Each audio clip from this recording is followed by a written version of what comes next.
Welcome to Tech Talk's premiere show.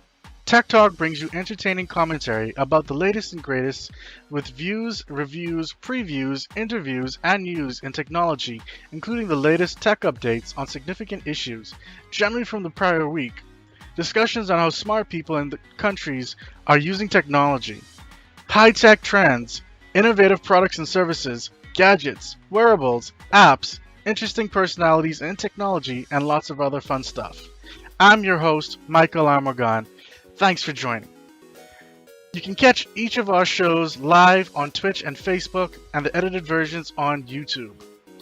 And if you manage to catch one of our live shows, feel free to actually leave a comment or be part of the live chat. Your messages will show up, and we will make sure to include you in the commentary so you can actually help build up the show. Or, you can just sit back, relax, and just have some fun. And I am here today with my two guests, Chris and Vicky. So let's start with Android. Um, First things first, Nougat has actually hit 10% distribution, which recently got some shade by Apple at their WWDC conference. Um, which admittedly, fragmentation is a thing. Uh, yeah, things are slowly starting to go up with it. Nougat has reached that 10%. Marshmallow is at 31.2, which is pretty high considering it's the next version underneath Nougat. Then there's Marshmallow with about 31% as well. KitKat 18. So, and then it starts to peter off from then because then you really start to get those older phones. Vicky, I know you had some commentary on this earlier.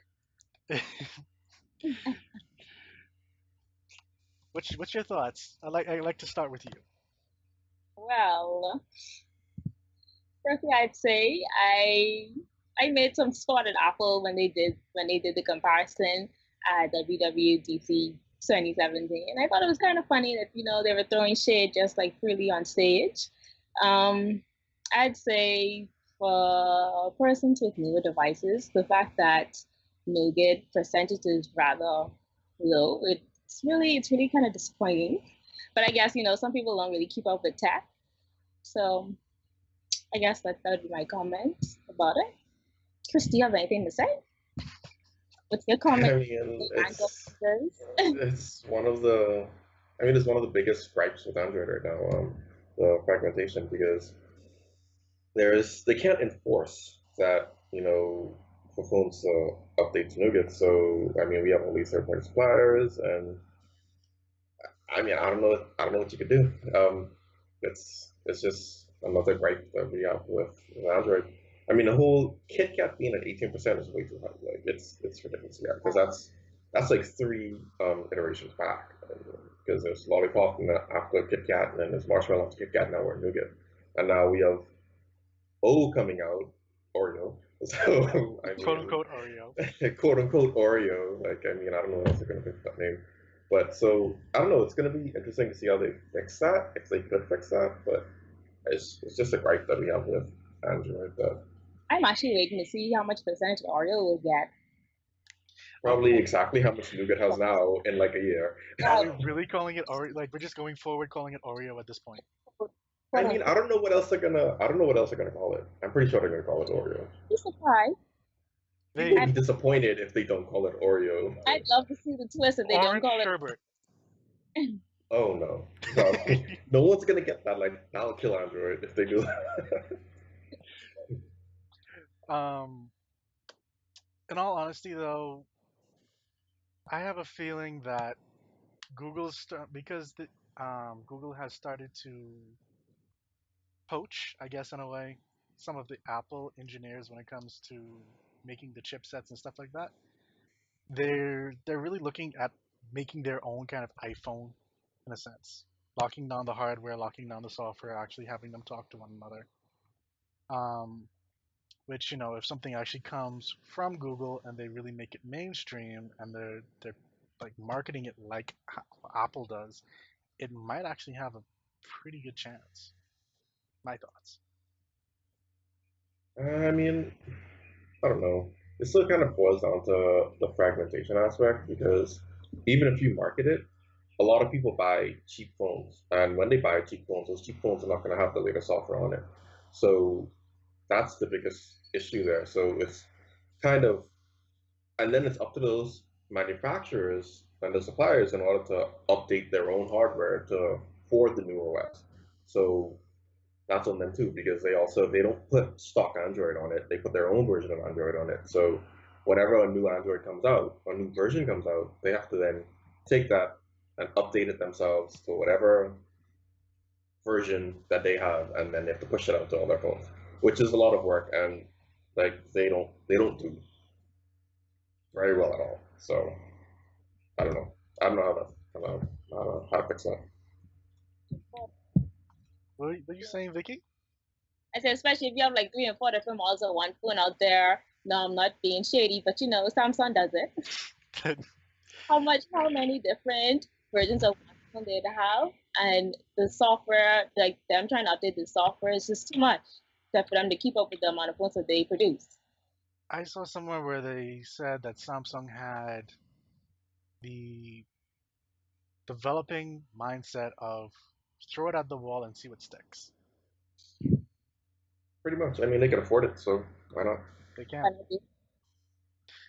So, actually, since we were talking about O earlier, I that kind of alludes to the next topic, which is that O is 8.0, which means that's going to be the very next big Android change, even though it when you look at the features inside of it, it doesn't really seem like that is such a big upheaval of the system that it deserves its own number, in my opinion. Chris? I agree. I mean, we're on what 7.1. Yeah. So that's a huge jump. And I mean, I was looking at it, and I don't know. I just possibly don't know what they have in mind um, to jump. I don't know. I just think it's a marketing thing at this point. I think it's a marketing reason. I don't think there's a technical reason behind it. I just think it's marketing. They just want to be like, oh, we're on 8.0. So yeah. Vicky, you have any thoughts on it? I mean, if y'all said on like 7.1 now, that's a really high jump from 7.1 to 8. I would have thought that, they'd went with maybe 7.5 or so. I mean, it depends on how like massive this update will be to the firmware of the phone. So, yeah. Honestly, I mean, the feature list that we see so far, and granted, it's still in developer preview, so it's not even like really near completion, but it's like almost there. It's and I'm running it on my phone currently. I don't see all that much of a difference between that and Nougat. It, it's a bit underwhelming. It would deserve a 7.5 instead of 8. I would have given it 7.3, to be quite honest.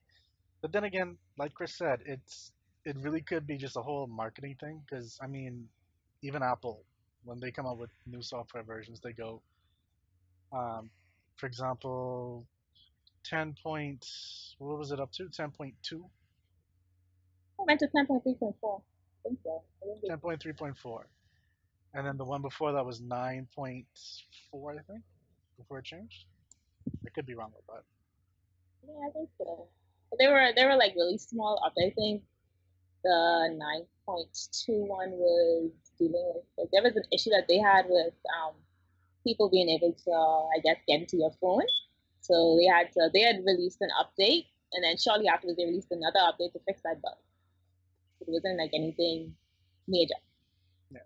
So technically, both major smartphone operating system companies are just doing this whole marketing thing. I mean, I'm kind of stoked for iOS 11. I'm kind of more stoked for the 8 than I was for the 7, but yeah, they're essentially doing rather nice with it if they're getting me excited for it. Um, I guess we'll have to see exactly just how much of a difference it really comes down to. But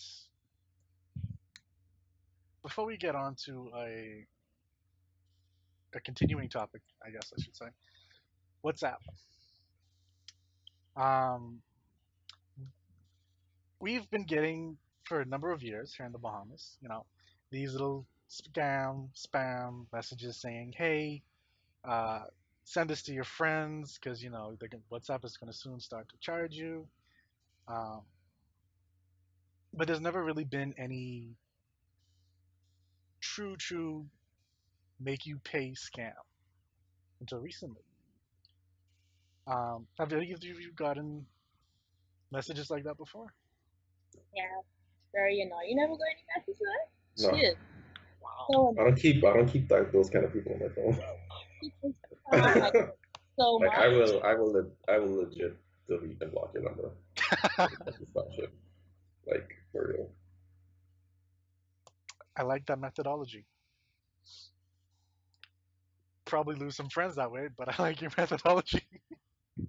I mean, if it's someone who I don't want to delete, I'll tell them don't send me that type of message. And if they keep doing it, then they get blocked and deleted.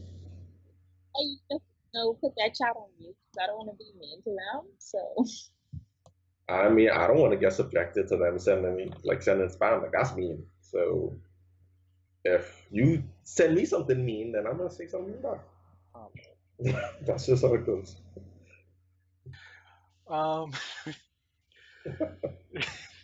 okay, so they've taken it a step further now. I have it. There we Your go. subscription is expired to verify your account and purchase a lifetime subscription for just 0.99 GBP. Simply tap on this link and then a bit by bit.ly. Yeah, and so that then asks for your credit card information. Put that in, thinking, well, I want my WhatsApp because that's how I talk to all my friends, and then they scam you out of your money. Yeah, honestly, I don't know how people even off of this personally, but I guess that's because I'm a techie. Um, if I mean, I'm just used to any in-app purchases being done through Google Pay. So the second you have to click a link to go somewhere else and not pay from Google Pay, that's mad sketchy. And I'm pretty sure it's the same with iOS. I'm pretty sure they use Apple Pay to pay for any in-app purchases. If you can confirm this or not, but I'm pretty sure that's what Apple would do. Hold on, They use Apple. Ricky, what are you saying? I say yeah, they're sending to the App Store. But I don't know, people kind of fell for it because like back in the day, WhatsApp was originally a 99-cent app on the App Store. But then when Zuckerberg took it over, it became fully free. And even before then, if you checked like your account information and so on, it would tell you, your subscription would expire February 16, 2014 or so. If you were in 2013, 2014 would come around and they would just like automatically give you another free year of subscription. So I really don't know how people would fall for that. I personally don't understand it myself, and yeah, a lot of people thought, at some point WhatsApp would start to charge you to use the chat service. Like that was the eventual thing that would happen, and it didn't. So you'd think a lot more people would know already, even realize that I'm not getting that that license renewal kind of thing going on. Even though some people actually paid for the lifetime license back when that was happening. I feel bad for them. I feel bad for them as well. Um, the next thing that's actually happened with WhatsApp was that they've actually rolled out some new features to iOS only, with Android supposedly getting it later on. Later on, even considering the fact that, if I remember correctly, Zuckerberg at one point told his staff that they have to put away their iPhones, they cannot use them, they have to use Android, so that they actually get the Android experience, and help them develop for Android better because the majority of them are using iPhones and only getting one experience. Um, but yet, they're still not doing the two-level kind of coming out simultaneous thing. I don't know. But the new features, so they're saying, is that it's rolling out auto-generated albums. You're enabling quick replies and a few other features like bugs and force closes, according to one source. I had actually thought that they had released it for Android as well. Because I know usually you guys will get the update first, and then when I come and speak about it, y'all like already spoke about it. So I'm usually used to being the last one to get updates. But so far it's been okay. But that fast closing bug is really an issue for me. From since I downloaded the update last week, like my WhatsApp just like randomly fast quit like every here and there, like maybe like 2-3 times a day for like no necessary reason. And they had recently pushed out a new update, and I figured it was to fix the bug with the fast closing. Updated to that update, and my WhatsApp like fast closed this morning. This is like this is really getting annoying now. So maybe by the time as Android receives their updates, we will have a solution to our fast closing bug. Maybe. Maybe. I'm just really glad that they gave this buggy update to iOS first. I think Out of all the updates, just give all the buggy updates to iOS. I feel like we were like, okay, let's test this on the on the iOS users, and then after we're going to give it to our Android users to see how they like it when it's like fully up there, up to par, and it's like the final version. Yeah, that's fine. Y'all could test first. How the new features really work is that with the auto-generating albums, it will group the collections of 4 or more photos or videos together as an album and create a title display within the messaging window, and then you can tap on that and it brings up a scrollable full screen view and makes it all nice and pretty. When it comes to the new quick reply, you're essentially just sliding to the right, I believe. Vicky? Slide right on the message you want to reply to, and like auto. Yep. And then you can dovetail into the albums feature, which will then allow you to apply one of 5 filters: pop, black and white, cool, chrome, and film to your photos and videos, and GIFs and GIFs, depending on who you are there and what you choose on how to say it. I'm not getting into a war. No, it's GIF. It's GIF. There's no war. There's GIF. Well, Not getting into a war? The creator of the word says one thing, the internet says the next. For this stream, it's GIF.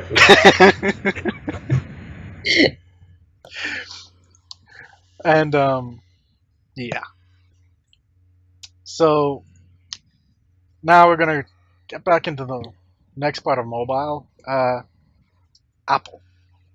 We've been talking about them. Who here uses Snapchat? Okay. I was like, it's like so. I usually go on it to like lurk. Like I don't really post some photos, but like I have some tattoo artists I follow stateside, and it's like I gotta see how your work look. Cause I highly doubt I'm gonna be able to go over there and get a tattoo from them. So, yep. Tattoo artists, yeah, sure, we gotcha. So what's happening is that they have found that iOS 11 with Snapchat, it's now a lot easier to record those snaps without letting the other person know. And so people are speculating, if that's going to get fixed in the next update, or what was that, Chris? Of course they're going to fix it. Of course they're going to fix it. Or it may just be something that Snapchat itself is working on. Not quite sure which one is going to really deal with it. But regardless, if you really think about it, they were never quite safe because there were always ways to get those snaps. Uh, Record videos with another phone, use a particular app or several particular apps, have a screen recorder, things like that. But it's interesting when you think about it. Um, we've got iCloud, which has actually halved their storage space. Well, the storage space price for the 2 terabyte package, which is making it beat Google and Dropbox's price. I know I personally don't use iCloud, um, but I can see where that's a boon. And since we have an actual Apple fan, I should say, here, what's your thoughts? Well, I kind of sort of person don't really use iCloud. I think right now, out of Last my last. out of my because I have a really big iPhone, so this isn't really an issue for me. And if I need to do backup, I just plug into my laptop. But for me, I think right now I'm using maybe 500 megabytes of my iCloud storage, so 5 gigabytes. So I'm not really using that much, but I think it is like a boom for those, especially users who will have an iOS device and they'd have Dropbox or Google Drive on their phone already, simply because they want the extra storage but they don't want to pay. But now, since Apple has boosted up their storage, since Apple has now boosted up their storage, I feel like persons would push towards that. So I'm waiting to see how the competitors react to Apple boosting up their storage, especially at a cheaper price now as well. So Well, when you pay $10 for 2 terabytes a month, it's rather nice. it is. It is. I'm actually a little bit jealous. I currently am using Google Drive at the moment, and I have a terabyte of storage space over on there, plus some other things because I'm a Google local guide and whatnot. So, actually, wait, no, they gave that to me for free because I'm a local guide. But um, yeah, it's still something that makes you really wonder about where you should really be storing your stuff. Chris, Where you should store your stuff? Dig a hole, throw them inside the hole. um, I'm glad that Apple did that because now that they did it, of course we Google's definitely gonna respond, and if Google responds, then Dropbox is gonna respond. And they're probably up there. So it's just a matter of how much they're gonna up theirs to, and what are they gonna charge for it. And Google's even flirted with because Pixel owners have unlimited photo storage. So they've already flirted with the idea of unlimited storage, and Google is someone who I know can probably back it out of all three of those: Apple, Dropbox, and Google. Google probably has the deepest pockets when it comes to storage space. So I think their own is probably going to hurt more. But I'm glad that Apple did it because, I mean, it's just going to push both Google and Dropbox just to do something new now or offer something to compete. well, I know yesterday I saw an article that was talking about how Google is actually looking to start backing up your entire computer. Now, I didn't quite read fully into it, but it seems like they are going to really start looking into those really big packages. Not so Really much big. for enterprise, but more so for the casual user, I think they said. Mhm. I mean, they're trying to take over the world, so I mean, it's just the next step. Skynet, right? Yeah. Um, One being that we haven't talked about, and I'm jumping over to a different platform as well, is Amazon. Amazon actually has some storage space as well that they were offering customers, which was an unlimited storage package, which I think was for $40. And you can keep that storage, but if you're new, you're not going to be able to get it anymore. They're actually getting rid of it completely. So That's interesting. Okay. and This is it's like trial to see how people would react to it. To see if customers would like, I guess, float more towards it to see if they could make more money. But I guess they didn't get the response that they wanted, so they're gonna like, okay, I think we're gonna remove it now and try something new later. I don't know. Amazon is a tricky company to follow, simply because they are. I don't know. Like with tech, they don't seem to do as strong as they do with retail. Retail, they're dominating retail. They're just destroying retail left, right, and center. But with tech, they've always been kind of off the ball. The Alexa, like that's the first time they've actually jumped out ahead of tech and actually like knocked it way out of the park. I don't know how. I mean, Google Home was out, and it's like, oh yeah, you have Google Home, and then you have Echo, Alexa. I was like, oh okay. Then like you just went to sleep, woke up, Alexa's everywhere. I was like, oh my god, what the hell happened? So that's the first time they've actually like knocked the ball out of the park. I guess you can sort of count the Kindle, but the Kindle like came up and then it went down. It's going to see. It's going to be interesting to see if that happens with Alexa as well, with Echo. It's going to be very interesting to see if that happens with them. But in terms of tech, I don't know. Amazon is just they've not been out there, so I mean, they kill off their unlimited data. Okay, great, they go. See, the funny thing about it is, a lot of people use their backend system because they actually have it almost like a data center for websites and servers, and people can piggyback off of that and store their information there and run all their stuff. And that's a paid service. But well, I think they even have that free up to a certain limit. Um, and so it's things like that, along with this unlimited storage that I don't think they quite pushed as well as they probably should have. Um, like for example, did you guys know about the unlimited package?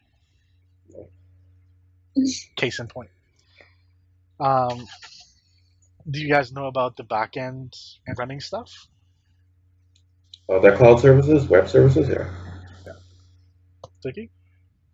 Nope. I still use Amazon for retail. That's about it. And they're one of the biggest websites on the internet, like the most visited and the biggest. So you'd think, you know, they'd have done something to really push it, but eh.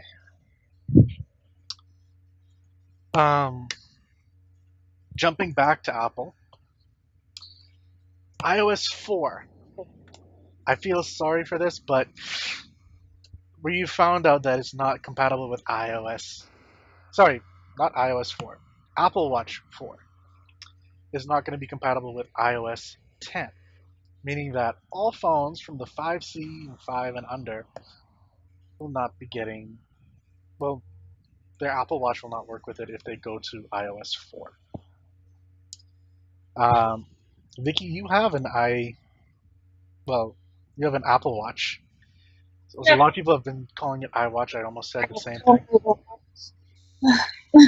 Such a pet peeve for me, but yeah. And which phone is it that you have? Which iPhone? I have iPhone 6, so I'm in the clear. So maybe I can another maybe it's 7 o'clock. Maybe one or two. Maybe one or two more software updates, and I think I'm in the clear. About another year. Yeah. Okay. Another year. I'm in the clear with my watch. But for those with the 5C, I kind of feel sorry for them as well. Simply because the betas that I've seen for WatchOS 4 seems to be a pretty nice update, but their watch should basically be able to take the update, but they can't have the update because their phone is not able to update to iOS 11. So with an Apple Watch, you have to be able to update your phone in order for you to update your watch. It's kind of like I feel like it's a money scheme, to be honest with you.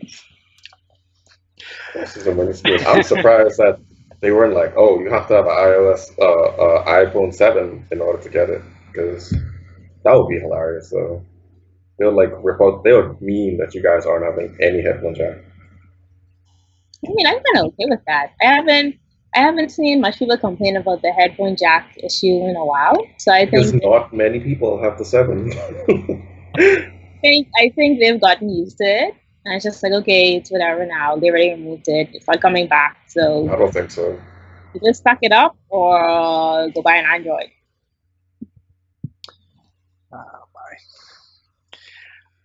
Um, on that note, some people have also found a little bit of a conspiracy that might be happening with Apple. Yes, yet another conspiracy. And this one is that. Dun, dun, I didn't bring a dun. tinfoil hat. Oh, No, well, I kind of left mine back in the office. yeah. Um, is that Apple may be helping governments spy on you. And that's because of something that Tim Cook said in an interview. And it's garnered a little bit of interest. Apparently, in a paragraph at the end of a Rolling Stone story about the Manchester benefit concert, this is what it said. And it felt incredibly safe. Sorry, no, this was not by Tim Cook. This is actually, I apologize.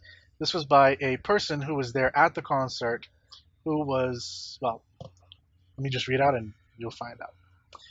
And it felt incredibly safe as I made my own way to the tram. I wrote in my Apple Notes app, helicopter hovering overhead, which to me signified that the fans were being watched over. The two policemen stopped me and who asked me who I was with and whether I'd written anything about a helicopter into my phone. Without an explanation, the technology of how they'd read my notes app, after a friendly back and forth, they looked through my bag, checked my ID and business card, and determined that I wasn't a threat. You have to understand, tensions are running high, one of the men said with a smile and a handshake. Allowing me through the gates, Manchester was secure tonight. So, with that quote, um, along with the fact that Tim Cook has confirmed that Apple helps the UK following the terrorist threats that hit the country the past month, um, people have taken on that, Apple is sending off that kind of information. What do you guys think?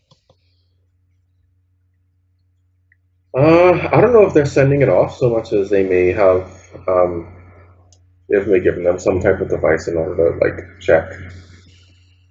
That's some real hacker stuff. Checking keystrokes is dicey. I don't know. Glad I don't have Apple. If they are sending it off, which I'm not 100% sure if they are, but it would basically go against what Tim Cook had initially stated, like back in, I think it was 2016, when the FBI wanted them to unlock. I think there was an issue. There was an issue where they had one. I think it was like a guy or a terrorist or something. Something had happened, and they had wanted them to unlock the iPhone that they had, but they were all like, they're not going to unlock it. It's like invading people's privacy, et cetera, et cetera. And they actually went to court for it and all type of stuff. So I think if that's what's going on, it would basically kind of, like just like discredit everything that they did back in 2016.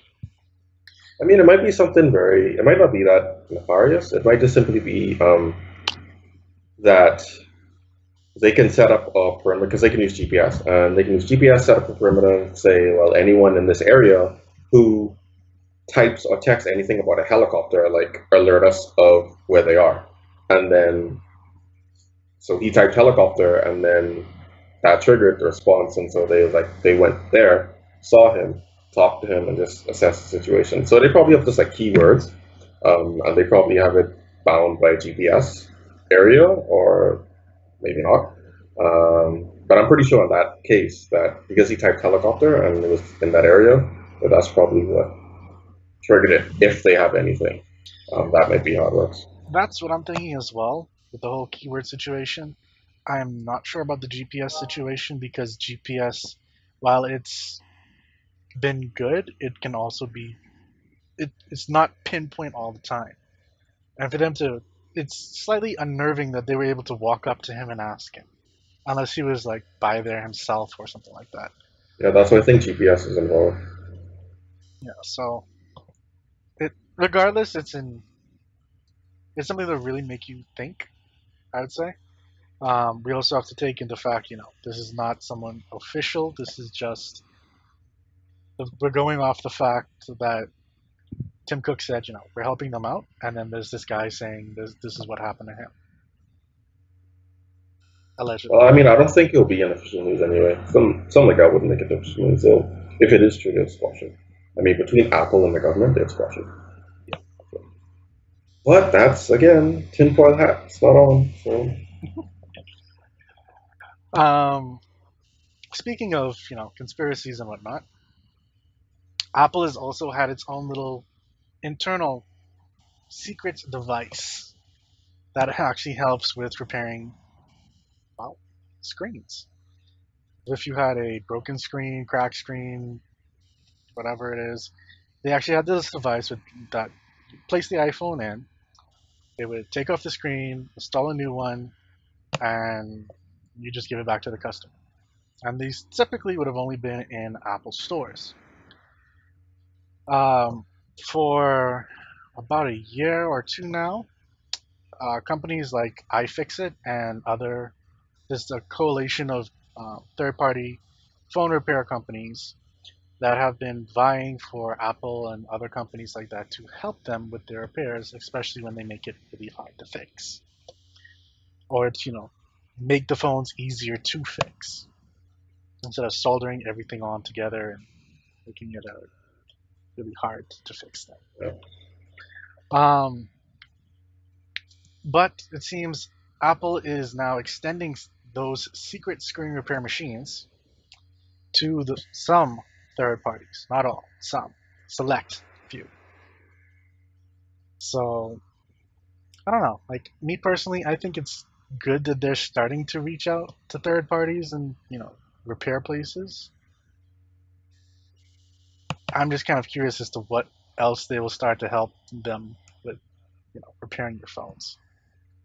I mean, it's another it's one of the things I don't get why Apple's doing it, because if they were to allow these third-party places to fix their phones properly and correctly, like without all the hassle, and sometimes they just can't fix it. Like they can't figure out, they can't get certain error codes for like iPhones and iMacs. Like they'll be like, oh, send this to the store, or like they don't have the device in order to tell them what this code means. So they'll get an error code and they'll be like, okay, well, what does this code mean? That means you have to go to Apple and then Apple tell them, oh, we have to replace this, or you have to send the device to us.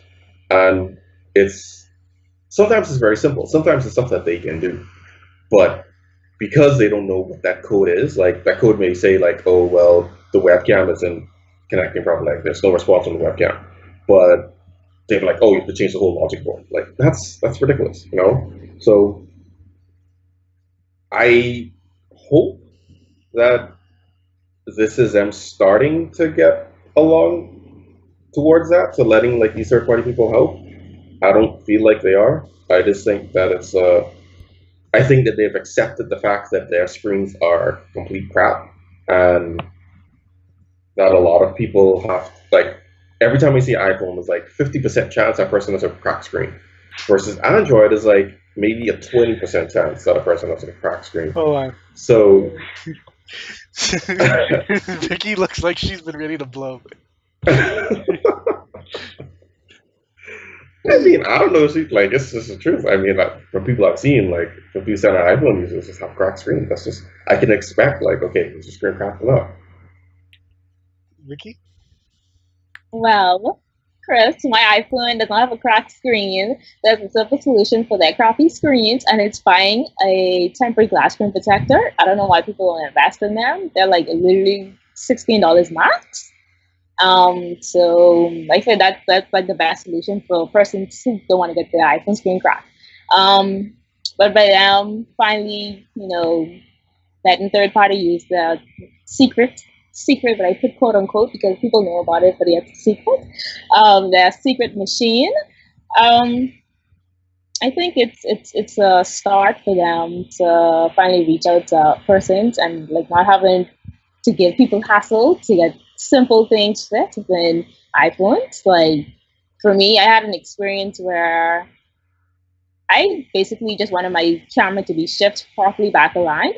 And when I went to the store, they told me, we're an authorized Apple dealership, but we're not allowed to open up your iPhone unless Apple gives us the go ahead to open up your iPhone. And so it's like, it's a simple thing. Like it's literally just opening the phone, shifting the camera, and that's it. Like that's all you have to do. You don't have to go to Apple for that. But it really is a hassle. So I feel as though them sending out the screen machine would help them to eliminate the hassle for those who can't be bothered to take the hassle of dealing with an Apple product.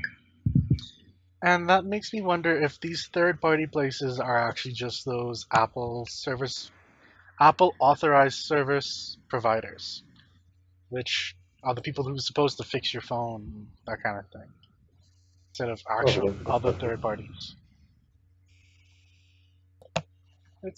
Well, I guess we may or may not hear more about it as time goes on. That would make me wonder for real because now it's just a simple machine that they're using and it isn't like you don't really have to be authorized to fix the phone. You just like gotta know something about the machine in order to work it. I really question that for real now that you mentioned it. Yeah. Since we're actually talking about tearing down and replacing stuff, some well, and I talked about iFixit. iFixit is the one who actually found this out, but they found that you can replace on the new iMacs, the ones that just got announced at WWDC and whatnot, that if you open them up, you can change the RAM and the processors and upgrade them over time. The only problem, I have to take off the screen.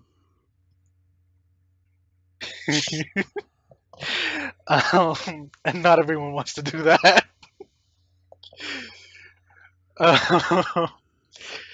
Vicky, I'm going to start with you because you are our veteran Apple person here. How do you feel about that? I do the same thing Chris said, do like a shake. I've actually watched the video of iFixit taking the iMac apart, and it's basically gonna cost you more because you now have to like once you take off the screen, you already remove the adhesive tape, which basically pulls the screen in place. So now, since when you take that apart, you're going to now have to replace that in order for you to reattach the screen to I guess the board, the base, the iMac. So if I would do that, I would probably be like, I've had that iMac for a while, and I'm getting like older, but I need like a new upgrade for it, then I think I'll deal with that. But if I like had just bought the iMac and that's well, like I think I'm gonna customize it, then no, I wouldn't go through all that hassle to take off the screen to just like upgrade the RAM and the processor. From fixing laptops, I can say that the one thing I hated was removing the screen. Like, if I had to like swap out a webcam, it was just terrible because the screen's off by far the most trickiest thing. Like, you can easily break something. Like the logic board for the screen is like so tiny. It's like super tiny. At least in some models, and it's very fragile. It's very easy to break. The screen itself, the thinner it can be thin sometimes, especially in these later models. Well, newer models, I should say, and it's just a hassle to work with. And again, Apple has trash screens, so well, when it comes to durability, the color looks great, but they're I don't know. They just I don't. That's just there's just a lot of room to mess something up there, mess up something there, especially with removing a screen. And that's to me, it's like okay, it's cool that you replace it. It's not practical. Like it's not don't do it. You have to be desperate. If you're desperate, and the only desperate thing I think you need is to change the processor. Like to go through all that, just change your RAM. Nah, just don't worry about it. Just keep your RAM. I honestly have to agree. Like, I agree with Vicky on this. Like, older computers, but we're not talking older computers. But let's say 5 years down the line, if you're still rocking that, yeah, probably it's worth it. Um, if you're gonna just get that here today and then want to change that, then I would personally just opt for buying the higher end device.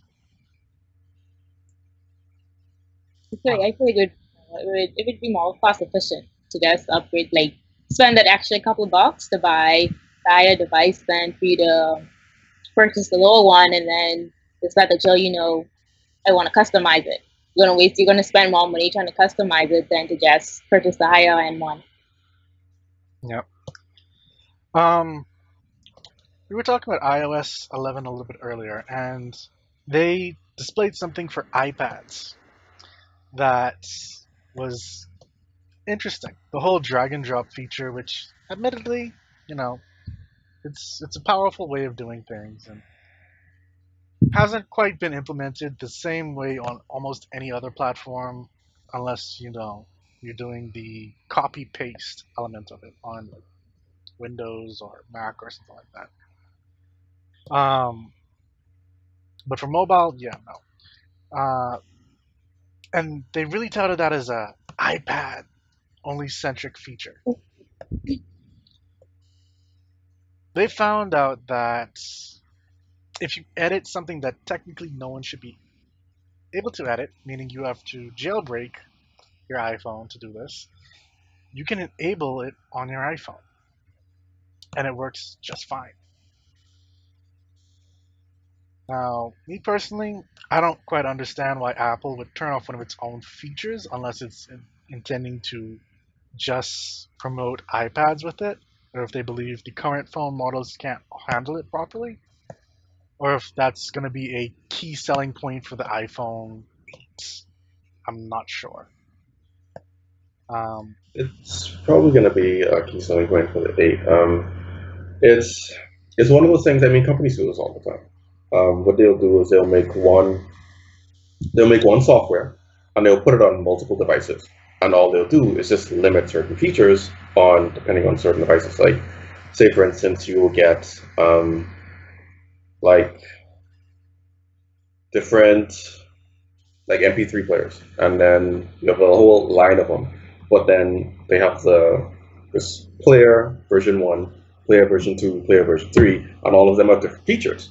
All of them run the same software, but they just disable or enable features depending on which device it is. So it's not weird that they do that. It's pretty much common practice for any software and hardware company. So it's not weird that they do that. They're probably doing it simply because they want to push it as an iPad thing instead of an iPhone thing. And it might be on the 8, it might not. Since people have found it now and people are like talking about it, I think they probably will definitely enable it on iPhone. It's just a matter of is it going to be on the 8 or is it going to be on anything else? Or if they're gonna like do it across the board for iOS 11. I don't think so. They might launch it with the 8 because I think they want to push sales a little bit more with the 8. what do you think, Becky? Wow. Before I saw the video with the jailbreak, I just figured that they were pushing it to be like an iPad exclusive because they're really pushing the iPad Pros. So I figured that they're just gonna be like an exclusive to be like, oh, this is the new iPad Pro. We made the bevel smaller, and we also add this feature and this and that. So I figured it's gonna be like an exclusive. But like Chris said, since people know about it and are speaking about it now, I'll wait to see if they're going to actually push it for the 8 or if they're just going to enable the feature when iOS 11 officially comes out in September. Or it could be something like the iPhone 4S and Siri. You know, with the whole iPhone 4 was rocking Siri before the launch. iPhone 4S comes out and then Siri stops working, and you can't install it on the 4 anymore. And then you have to get a 4S and higher to actually use Siri now. It's going to be an interesting thing to see exactly what they do.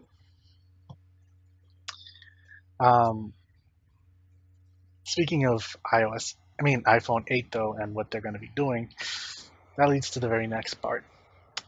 And it could be causing some serious problems and even pushing back the release date of the 8 if they're going to go with what people are saying they're going to go with.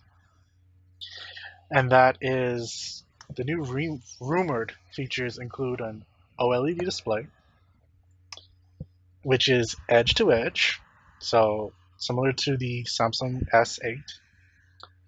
It will have an under-screen fingerprint sensor like the S8 was supposed to have, and possibly even wireless charging, which has been something that they've been talking about for ages now. But trying to do all of that, they're saying will probably run them back months. And so it may not even come out this year. That's if it's rumored. What do you guys think? Well, for the fingerprint scanner rumor, I'm really hoping that they can get the Touch ID able to be under the LED. Because simply because I hate that design with the fingerprint scanner on the back. I know I'm like nitpicking, but I do not want my iPhone to have the scanner in the back. So I'm really pushing that I'm really hoping they can resolve that issue within like fall time. But if they cannot, then I could wait until if they release it, if they have the keynote for it in September like they usually do. Because I know usually like 2 weeks afterwards they'd have it installed for sale. But if they have to wait until October or November to actually have the phones out in like retail stores to sell, I wouldn't have a problem with that, simply because Samsung had to do it. Samsung showed their phone in March, I think, and they didn't release it out to the public for sale until April. So I don't think it would be an issue, but there's a catch, because they're expecting iPhone 8 to have like high sale records, and usually around that time people are like shopping for Christmas. So if it gets delayed and it doesn't come out before Christmas, I would say they're up like a big creek there, which would probably drop their iPhone 8 sales to they're expecting to have. So, yep. I think it's very ambitious, incredibly ambitious. I don't know if they're going to pull it off, but we'll see. And again, it's also rumors. I think the only thing that I think we can probably say is a safe bet is the OLED screen. Because Samsung is doing the screen, we know that already. That Samsung is manufacturing the screen fab for the 8, so it's most likely going to be OLED. I mean, I think that's the safest rumor to bet on. The Touch ID underneath the screen, I don't know. Unless they find a way to like restrict it just to a certain area of the screen and not the entire screen, like anywhere on the screen, maybe that could work. I don't know how else they're going to do that. Trying to get it onto anyone on the screen, that's if they can pull that off, that would be amazing. I would be impressed if they pull that off. Wireless charging, phones have had wireless charging for a while. I can't remember what the issue was with wireless charging. It takes a while. But no. I mean, with them installing it in the phone, there was a reason why they couldn't have it on the phone, and I can't remember why. But wireless charging is like the one thing that I've said that Apple definitely needs to do next. If you want to go for that portless phone, it has to be wireless charging has to be the next thing to do. In fact, I would have preferred if they removed the headphone jack when they had wireless charging, because then they'd be able to move everything in one go and be like, bam, look at this. It's so awesome. It's so amazing. Like, how are you going to charge it? Oh, bam, boom. Like, well, I don't know. I still think proximity charging would be best. Like even if it's just like an inch or something like that. It's ridiculous. Even if it's like 5 inches or something like that. Like even that would be better than a wireless charging. Or that would be cool. Like it would be enough to be like, oh man, this is awesome. So I mean, hopefully they get it done. I think that is something that they definitely need to do. Um, if they, but I don't think that they feel confident that they'll be able to do it because the port is still there. So just because the port, like that's literally the only reason why they still have that port there is because of charging. So if they were able to solve that, then I think they would remove the port, and I don't see them removing the port. So I don't think they cracked that. I don't think it's going to be in it. Me personally, I don't really think that they are going to be getting rid of that port regardless, and they may not have gone with that whole wireless charging, like take away all the ports one time, because that might have been a little bit too much for people to really take in one shot, especially since wireless charging, while Apple users still buy anything. I Okay, was not waiting, was not expecting that one. Right. Wireless charging, while good, it's not as widely distributed as it probably should be. Granted, if Apple brings it out and says wireless charging is the new thing, then yeah, you probably see more places starting to rock it and whatnot, and find it the way how it should be. Let's say restaurant, and then let's say Starbucks for example, because there are I think a few Starbucks that actually have it set up like this, where you go and buy your coffee, and then the table next to you where you sit down, you just rest your phone down on the little round thing, and it just starts to charge your phone. And I think IKEA is selling furniture like that, like lamps and tables and stuff like that as well. But it's still not as prevalent as it probably should be.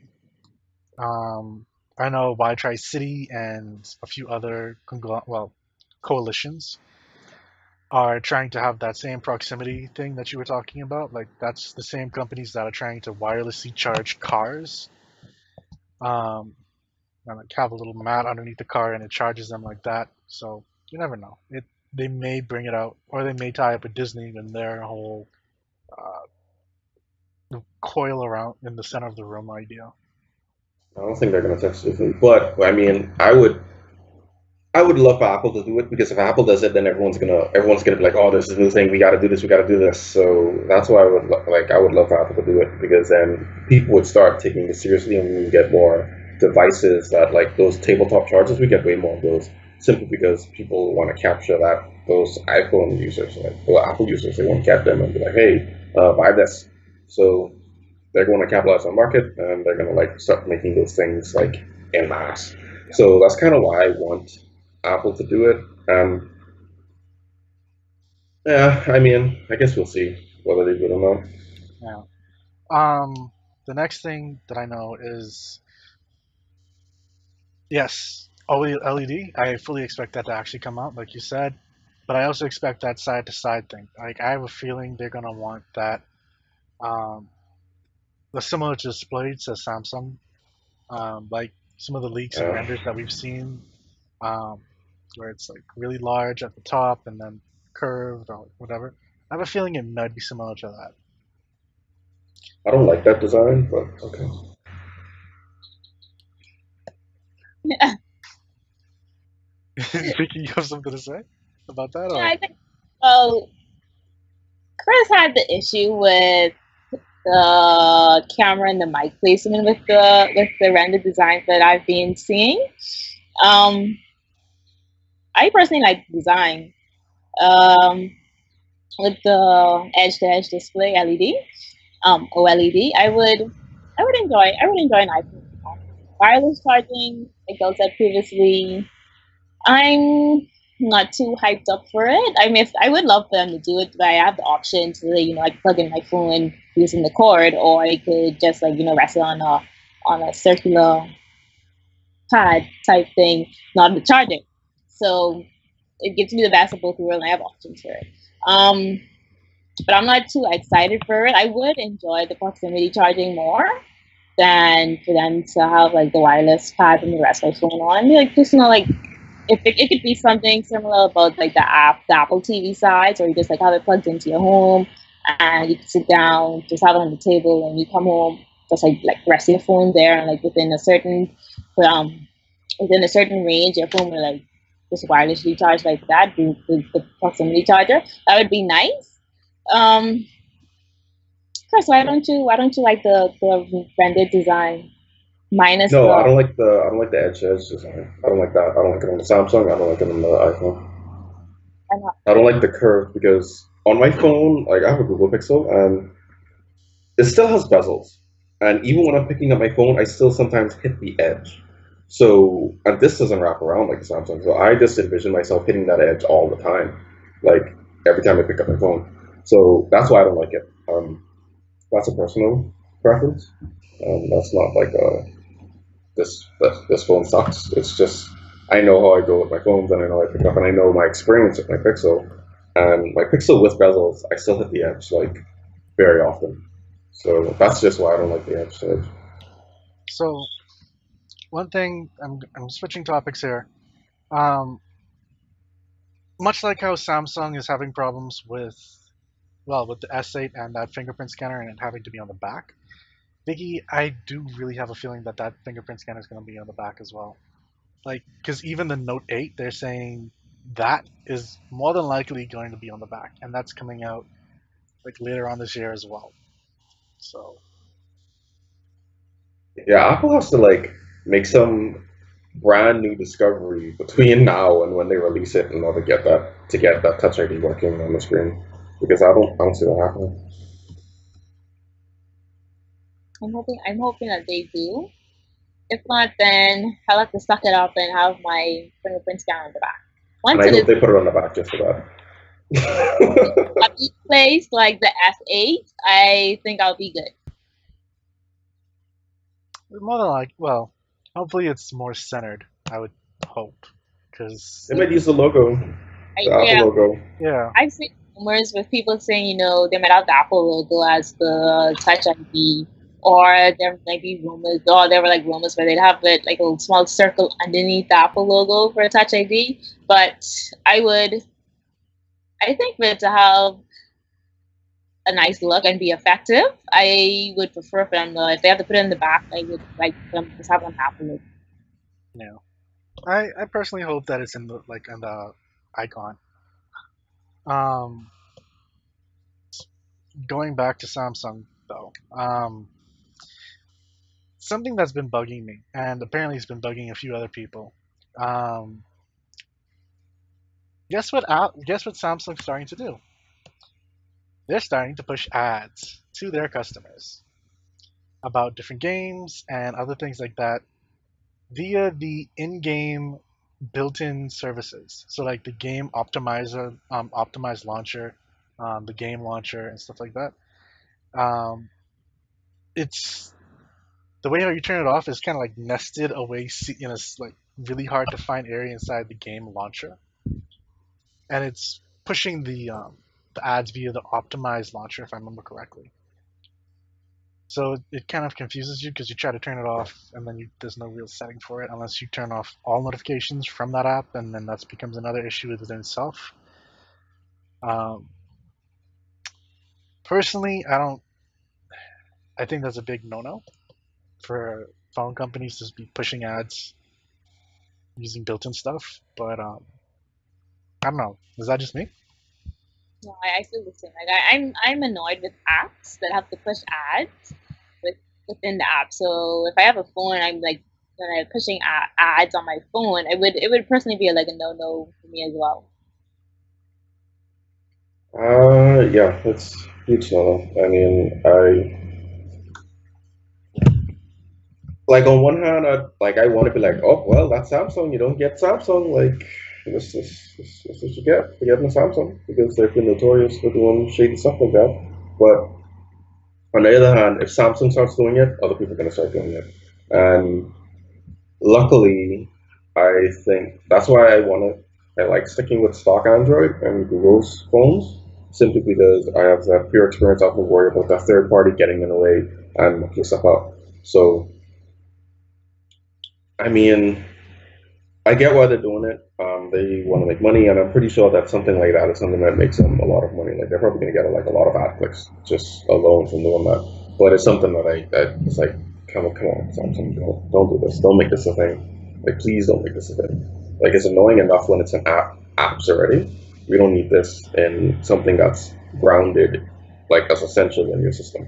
So hopefully they remove it. I'm hoping they remove it as well. The next topic is that apparently Alexa voice control is now open to all video streaming services, which means, yeah, you're probably going to start to see Alexas talking to more and more stuff. And I think this is where Chris was talking earlier that, they're really just coming out of the woodworks and blowing things away with this whole Alexa situation. Um, like, for example, you can do a voice command saying, open up Netflix and start playing uh, Stranger Things, for example, or what was that one that you guys were watching? 13 Reasons Why. 13 Reasons Why, or things like that. Um, Personally, I think that's pretty cool. I'm still not sure how I really feel about Alexa listening to everything and like that whole home thing with them always listening, but maybe that's just me and my paranoia. But what do you guys think? I think it'd be pretty cool. Um, it would make me extremely lazy because now I don't have to get up to go to my TV or anything. But I think that now that they're doing it, it's going to force other like Alexa's competition to start doing it as well. So that would be the well HomePod, which is good. The HomePod wouldn't exactly do it; it's just for music wise. But it would force the competitions to push it as well, where you can be able to just be like, oh hey, um, open up Hulu, or open up Netflix, and play like a certain movie or TV series or so on. Yeah, I mean, Amazon again has a unique position on this because I think they kind of have a close relationship with streaming services already because don't they have their own? Yeah. Yep, Amazon So Prime Video. yeah, so I mean, it's kind of like they already know what at least the coding or the background they have to take in order to make something like that happen, whereas um, Apple and Google wouldn't. So well, Google has YouTube, but I don't know if that'll help them that much. Honestly, what's really gonna solve this, or what's really gonna be the breaker, is whichever one of these devices is the first one to like branch out and get other like appliances to interact with it. So whatever one does that first, whoever does that first, they're gonna win this because if you can say um, turn on my oven or turn off the oven and it does that, it turns off the oven. If you can say, oh, turn off the light in this room and it does that, it turns off the light in that room, that's whichever one that is, whichever one does that first, they're gonna get. And if it's easy to do, easy to set up, oh man, that's gonna get all type of Well, sales. see, that's something that's interesting right there because when you really think about it, if you remember, um, during WWDC, guess who tied up with Apple? Amazon Prime Video. And so that's their Mm, streaming thing that's going on Apple TVs. And so I have a feeling that's going to be Alexa tied in as well somewhere down the line. So that's at least their TV. Now, if they further enhance that and say, hey, Alexa now has HomeKit accessory, well, accessibility, I should say, then that might just be the end that they need. maybe. I mean, we'll have to wait and see, but I think it's pretty cool. I think I like it. I don't think it's something bad. I could see it happening with Alexa and HomeKit capability. I think so as well. Uh, we're gonna have to put back on our tinfoil hats, even though we don't really have them. Um, and that whole, people are spying on us thing, because apparently Facebook has applied, at least at some point, to capture pictures. They've applied for a patent to capture pictures and videos of users via their phone to analyze facial emotion.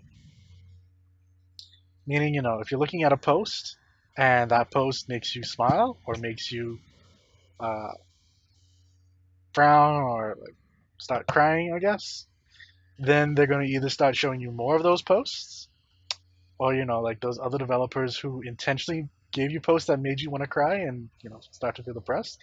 They may show you more of those as well, or less, depending on what it is. Um, of course, we don't know if this actually came out and is like live as of yet, but it's kind of creepy when you really think about it.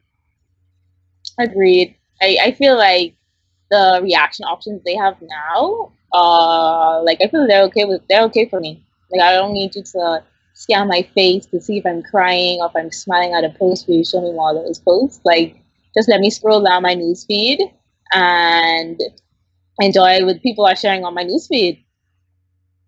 I don't think it has to do anything with. I think that's way off. Like, I think that Facebook just wants to have that patent, so whenever there's a device or anything that needs to do that, then they'll make a bunch of money by having that patent. So I think that's what they want. I think that's what they're after. I don't think they're for trying to add that onto their app in order to see how people react to Facebook posts. That I don't know. That seems very short-sighted. That seems very that's very tinfoil hatty, like very very tinfoil hatty. Um, I think more realistically, what they're trying to do is when there is an app that wants to use that technology in terms of determining people's emotions for whatever reason, they have the patent and they can say, well, you have to pay us this amount to use this technology. I think that's what they're going after. That's what companies like Facebook do anyway. They like to get patents and they like to get a bunch of money from those patents when people use those in those various different apps. So I think that's the more likely scenario, and that's the more likely case of doing that. That said, I'm pretty sure it's close to getting to the point where we need to start putting tape over our front-facing cameras when we're not using them. Just So, like our laptops. just like our laptops, yeah. I'm pretty sure it's good. Like, I'm surprised that people don't have like. Is there other cases that they cover up the front-facing camera? Like, they should that should be a thing. If you're a case maker and you're not doing that, you should probably start. Probably. One thing that may or may not be interesting, I'll put that word. You take it out however you want. But apparently, Google has created a tool as well to allow politicians to keep tabs on its constituents. So, this article states, quote unquote, Facebook is rolling out a tool for politicians to feel more connected with those that they were elected to represent. In the coming weeks, the company will start sharing article data based on what an elected official's constituents are reading and sharing. Facebook believes this could lead to politicians who better understand the people that they're elected to represent. The idea has merit. Our current method of communication center around data correspondence, emails, letters, calls, or social comments. Adding a sort of analytics program that helps lawmakers get a pulse for the people they're representing seems like a smart path. Me personally, and I know here in the Bahamas, I'm not sure people are even checking for that, to be quite honest. Um, I don't know. but I don't see this as something that lawmakers would probably use for the most part worldwide, much less here. Yeah, I don't know. Definitely not here. That'll be something like, oh, they'll set up and then they forget because you're not coming through that. Like they'll set up and they'll be like, they won't use it properly. I won't even like as a Bahamian, I wouldn't worry about it. I wouldn't care. These our politicians aren't tech savvy, so Or they'd say that, oh, we have this new technology and this blah blah blah, and don't use it. Like yeah, they just would announce it to say that they're doing a change, pretty much. and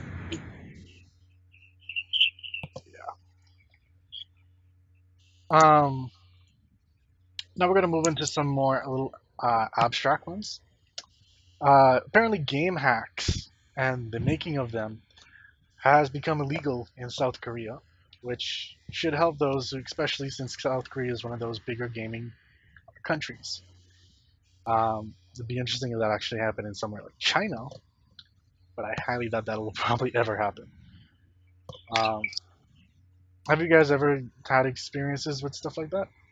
Like Game Shark. Well, Because I mean, that's as close as we've ever gotten to like the kind of like hacks and stuff like that that people use on this. I mean, well, in Pokemon Go, I mean, over here, like there's notorious like instincts. You guys are hackers. I'm not sure you would really call that hacking so much as spoofing.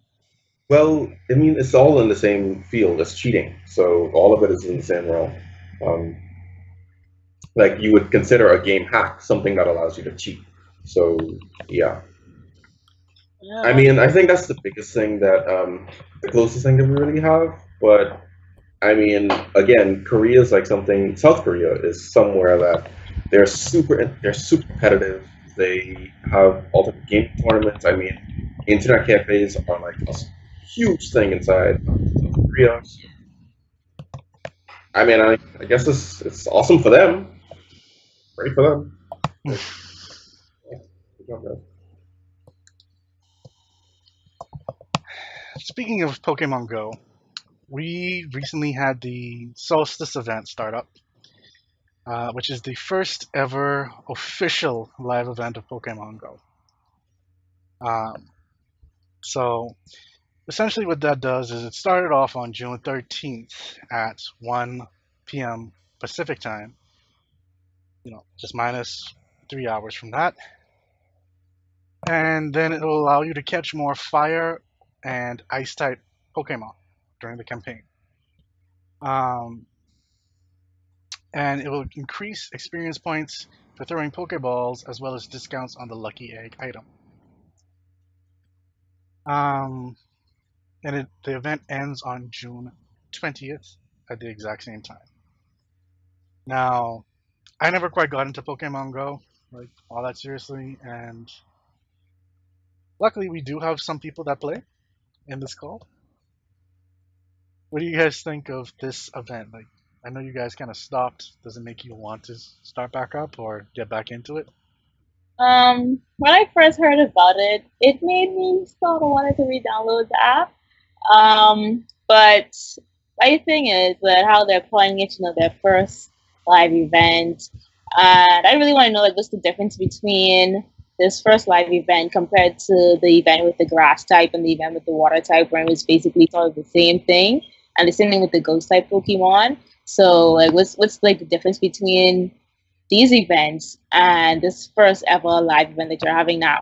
Because this first ever live event, Niantic is in Chicago, which kind of pisses me off because I was in Chicago last week. Um, my thing with Pokemon Go, at least here, is that we don't have enough Pokestops.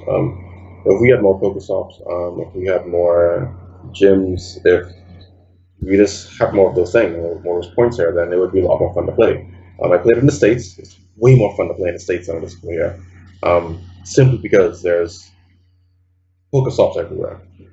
With the event, they are having an event in Chicago. It's a ticketed event, meaning you have to buy tickets for it. So I'm pretty sure they're going to do some awesome giveaways. They're going to have some Pokemon spawns literally just for the event. Uh, TSR is going to the event. Like there are a lot of people from TSR going to the event. TSR is the Silk Road. They do a bunch of. They pretty much do. If you know about any of like the strategies of Pokemon Go, like they are the guys who are pushing that out. So they're going there because I think I just saw them talking about it earlier. They're asking if any of the rangers or if any of us rangers are going to let them know, and they're like get like a whole little ranger group. But that's what's happening because it's an actual live event. Niantic is actually doing this now. Like you have to buy tickets to go to this event. Like it's Niantic sponsored. Niantic workers are going to be there. Um, so they're going to have like a huge crowd of people there. I'm pretty sure. But that's what makes this so different from everything else, and that's why they're calling it their first live event because Niantic is actually pushing this forward. You're going to see actual Niantic employees there, and they're very hush hush on what they're going to do. So it's going to be interesting if they release a legendary or not. I think that's kind of the whispers that are, or like people are kind of wondering if they're going to do or if they're not going to do. because the legendaries have been in the files from since it was released. It's just that they've never been released yet. So whether or not they're going to release a legendary, I don't know. We'll see. But that's what it is. We don't know exactly what they're going to do. So the people there are going to, I guess, be in for a surprise. Hopefully, it's a really good one. And then they're talking about after that, there may be the multiplayer feature may come out shortly afterwards. Probably. I think the multiplayer feature is going to get a lot of people back into the game. I think so as well. So I've had people kind of like, oh, whenever they implement the multiplayer feature, then I'll re-download the game and continue playing it again. But until then, I won't play it. Yeah, I've heard people say that, but my thing is, what I'm envisioning happening is I'm envisioning the multiplayer come out, and then those people are like, oh, finally they added multiplayer, and then they go back in. But then they realize that the people who've been playing all this time are such a higher level than them and have such better Pokemon that they're gonna get burned out because they're gonna be like, there's no way I can catch up to these people, and then they're gonna stop playing again. That's what I'm envisioning happening. I have a feeling that it may happen like that, but they may have something special for those newer users, or at least those older, lower level users who are coming back. To help them catch up. I don't know. Like I just have a feeling they're gonna do something. That's gonna be tricky because then you're gonna have the people who fought to get that, like to get to where they are. They're gonna be like, well, we spent so much work and so much time in doing this. Like, how could you just let these people like just get such a easy jump or boost, especially so soon in the game? Like the game is like a year old. That's very young. It may be like how Clash Clans had it where if you were, say, at level 5, you're only able to battle certain people within that level ranking. So it may be like that, or it may go, like how you said, go south with the players coming back and seeing that they're basically at the grassroots of the game. And it probably would deter them from playing the game. Yeah. Talking about another, since whole Niantic and Google, um, apparently Google has now sold their lovable little mechanical nightmares. Boston Dynamics, the company well known for creating those little monsters that walk on 4 legs or 2 legs. Um, and a lot of people kind of reflected them back on the whole Terminator series, considering, they actually can run and follow you across a bunch of terrain. And I'm not quite sure. Well, actually, no. SoftBank, the company that bought them, is also the company that, if I remember correctly, owns Sprint and a number of other companies across the world. They already do have some robots, I should say, that they have in their lineup. So it's not that far fetched, but I'm really curious as to see what they're going to do with it. I mean, they make great YouTube videos. Like, I mean, they're hilarious in videos when I saw them. Like, so I mean, I don't know. Like, they've been doing it, and every time I look at it, I'm like, oh, this is cool. I don't see how it's going to be practical, but like, it's good for research. It's good for research. It's good for trying to come up with new technology and learning what we can learn from it. I just think that that technology is not going to be used as like an actual robot. I think it's going to be used in other things, probably prosthetics, probably like self-standing desks and stuff like that, like a collapsible and self-standing desk. I think it's going to be used in weird things, in like kind of like side things. I don't think it's going to be used like how we see it. Wheelchairs. Wheelchairs as well, yeah. There's a certain anime that kind of has that idea. I think that actually may come to life, given a few more years. Vicky, what do you think? I would agree with Chris as well. I think a bit to make it, like Chris said, like more practical for users out there. Something that's also kind of practical. Um, if you use Microsoft Edge, Cortana inside Edge will now help you find lower prices for items when you shop. That is actually just something that It's almost like a little add-on of sorts, much like you would find on Firefox and Chrome, except this one's powered by Bing. So let's say you are on Home Depot or Amazon or something like that, and it'll say, well, it'll fill up the information saying, okay, well, you're looking at a vacuum or you're looking at this TV. And on the side, it'll then say, well, here's the exact same thing. Here's the different prices that we found. And I don't know, personally, me speaking, I actually really like things like that because they actually tend to save you at least anywhere from a few cents to a good chunk of change. Oh, you penny pincher? It helps. I don't know. I don't know why they keep saying, because every time I hear about Cortana, they're like, oh, Cortana and Edge. Oh, Cortana with Edge will do this. Nah, Cortana is annoying. Like, I don't use Edge, and Cortana always pops up on her computer. She's like, oh, hey, you can say, hey, Cortana. Sorry for anyone who has Windows 10 and not using headphones, but you're like, hey, Cortana, and she'll like pop up. Like, she just comes up like, oh, I'm still here. Yeah, I don't care, Katana. Like, bye. Bye, Katana. So I don't know why they keep saying in Edge, because she's very much in the OS itself, and she's kind of annoying, to be honest. Speaking back to Google and Google Guides, have any of you really heard of that before? Nope. Vicky? Nope. No. Okay, so quick run through. Google Guides is something that they actually have for maps. Um, it is essentially the people there who make contributions and help crowd source the information. So, for example, if I will add a business and fill out the business's information, or uh, add pictures about a business, or answer, does this place allow credit cards? Is it wheelchair accessible? Do they have happy hour? Do they have vegetarian food? Do they have, is all the food spicy? This, that, and the next. Those elements to it allow you to become a Google guide. There's something you could opt into it, and then you accumulate points over time with you crowdsourcing this information. And as you crowdsource more and help other people out, then it gives you more and more points, and those more and more points give you special perks. And originally, it was the ranks were from 1 to 5, with 5 being that allows you to go to Google events and stuff like that. Apparently, they're changing that up a little bit, and they're putting it all the way up to 10.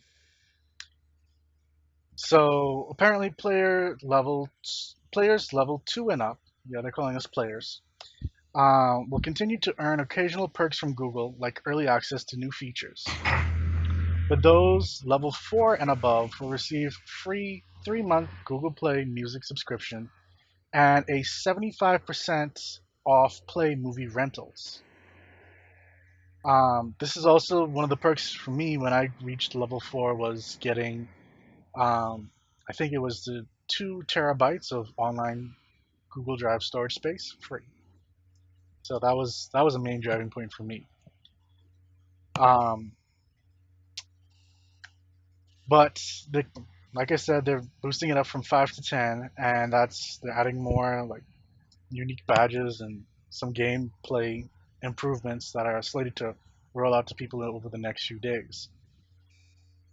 Personally speaking, I like the idea of it. Chris, I know you and I had talked about this briefly, like not so long ago, helping people out. Like, remember the whole communication, the whole thing we had about Google versus Facebook and knowing your location and. Okay. I do not remember that conversation. Okay. I didn't even know you were a guide until like just now. It was like, what, you're a guide? What the hell? But yeah, so I mean, if you do that kind of stuff already and like you help give out information, and I think, yeah, because we were talking, I said that a particular place gets the most visit. Well, the people inside normally be inside there for 20 minutes or roughly around 20 minutes. Oh, I think I remember that conversation now. Yeah. See, I'm not insane. Um, It just happens. but yeah. So if you do that kind of stuff and you like to help out, then I would definitely suggest becoming a Google local guide. I know I ignore those messages. I like swipe more every time.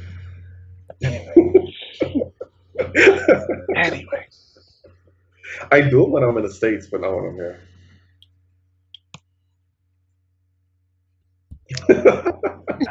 I know it's super backwards because I should do them here, but like a lot of times when I'm here, like I just don't be like in a relaxed mood where I'm like, oh, let me, casually answer all these questions and like add little photos, whatever, blah blah blah. But when I'm in the States, I'm typically in a relaxed mood because I'm probably on vacation. But here, it's like, nah, and it doesn't happen here as much as it happens in the States. Like when I'm in the States, it happens like probably constantly. Like if I like linger too long outside of some store, I can feel my phone buzzing to be like, "Oh, hey, are you at this place?" And it's like, no, I'm just walking past. But I guess you're telling me I'm walking too slow. Here, it's like iffy. Sometimes it does, sometimes it doesn't. I guess that's depending on whether the place has a Google Maps entry or not. um, that's a conversation for another thing because you really should be helping out the country that you live in. But No, helping out Google. That's what it is. It's not helping out the country. It's helping out Google. Like, let's not get that twisted. Because yeah, people here can benefit, but it's not helping us directly. It's directly helping Google. We just kind of also benefit from it on the side as a result. So we're like secondhand. We're getting secondhand benefits there. I feel so as well. Like, I feel like instead of them sending a team here to do it, they're gonna be like, oh, let's let the locals do it and give them perks of doing it, which then drives them. Like you said, your perk was 2 terabyte storage. Like if I get like free 2 terabyte storage just doing something so simple, I mean, it would really drive me to like be like, oh, let me get out, start taking pictures of places, giving reviews and so on about it. If they get Google Play Music to work here, I would care. Because then I'd be able to get their subscription. But right now, I can't get the subscription, so I don't care. you can get it. You just need a U.S. account. Yeah, see, no, I want to get it here. Like, I don't want to get a US account. The US account is not a hassle. Um, Users issue. uh, Let's see. the next topic is actually something that's pretty important. Amazon, Mozilla, and Kickstarter and Reddit started a net neutrality online protest. Um, it pretty much says some of the internet's biggest names are banding together for a day of action to oppose the Federal Communications Commission (FCC) in the states, which is working to undo regulations for internet providers that it passed during the Obama administration. Pretty much meaning that ISPs cannot throttle them depending on the different packages that you may have with them, which I honestly believe will start to affect us over here if that starts to degrade over in the States. But apparently, there's no real way to put it politely.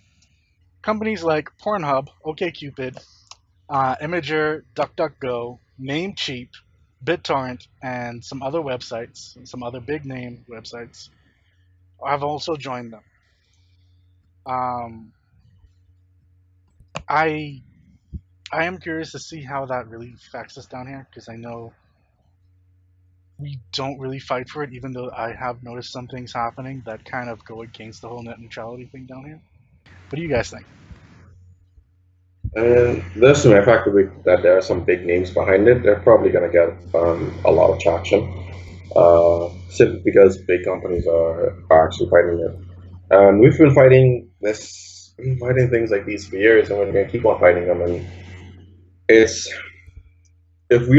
anytime we don't get like big websites involved, then nothing ever comes out of it. Like it doesn't matter how many protesting we do, how much times we say this, like it always goes through until the websites realize that, oh man, this is gonna hurt us, and then they jump on board.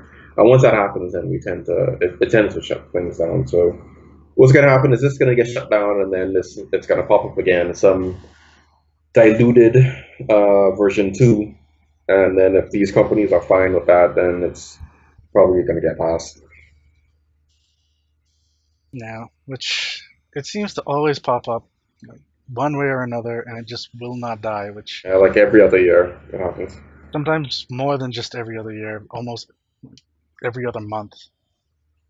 Well, if you it depends on what you read. If you read like if you stay in the tech news, then yeah, it's like every 2 months or so. But big like for it to hit like on like big news sites, then like every other year. So What do you think, Vicky? I would agree with Chris. Um, I knew as well. I would like to see how it would affect us. Um, yeah, like Hold on, Vicky, can you just speak up a little bit?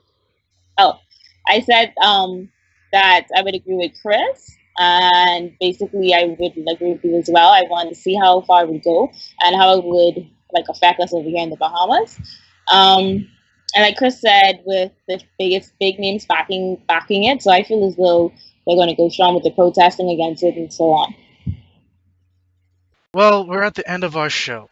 I really hope you enjoyed it, and if you did, then don't forget to follow us on Twitch, like our Facebook page, subscribe to us on YouTube, or, even share us with your friends or bookmark us or, whatever it is so that you get back here next time so you can enjoy this again. I'll talk to you guys next time. More cookies. Signing out.